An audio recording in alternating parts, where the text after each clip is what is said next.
നമസ്കാരം. ഞാൻ കൃഷ്ണദാസ്, ആഞ്ജനേയ ജ്യോതിഷാലയം.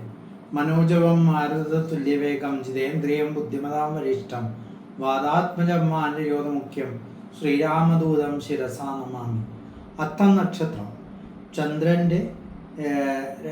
ചന്ദ്രൻ്റെ അധീനതയിൽ വരുന്ന അത്തം നക്ഷത്രത്തെക്കുറിച്ചാണ് ഇന്ന് ഇവിടെ പറയുന്നത്. ബജ്രംഗി മീഡിയയിലേക്ക് ഏവർക്കും സ്വാഗതം. അത്തം നക്ഷത്രം എന്ന് പറയുന്നത് ദേവഗണത്തിൽപ്പെടുന്ന നക്ഷത്രമാണ്. അതുപോലെ തന്നെ പൊതുവേ ഈ അത്തം നക്ഷത്രക്കാർ ശാന്തശീലരും അതുപോലെ സൗമ്യരുമായി കാണും.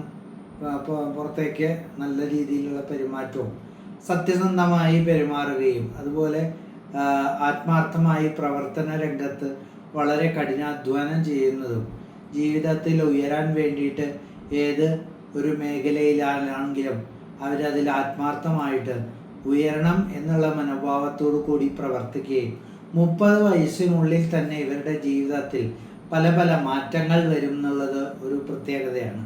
30 വയസ്സ് തുടങ്ങി 42 വയസ്സ് വരെയുള്ള കാലയളവ് ഇവർക്ക് വളരെ അധികം സൗഭാഗ്യം നിറഞ്ഞ ഒരു കാലഘട്ടമാണ്. ഇവരുടെ സ്വഭാവം നേരത്തെ പറഞ്ഞ മാതിരി സ്വതവേ ശാന്തശീലരായിരിക്കും. എന്നിരുന്നാലും ചില സന്ദർഭങ്ങളിൽ ഇവർക്ക് ദേഷ്യം വരുമെങ്കിലും ആരെയും അത്ര ചതിക്കുന്ന ഒരു പ്രകൃതക്കാരല്ല.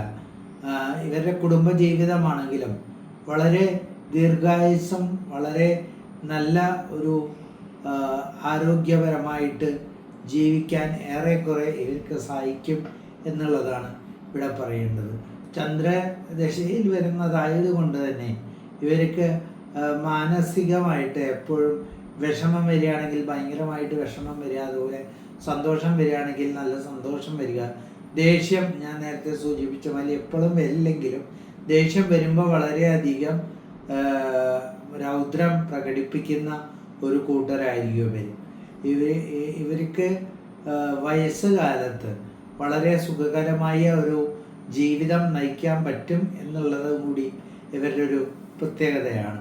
നന്ദി, നമസ്കാരം.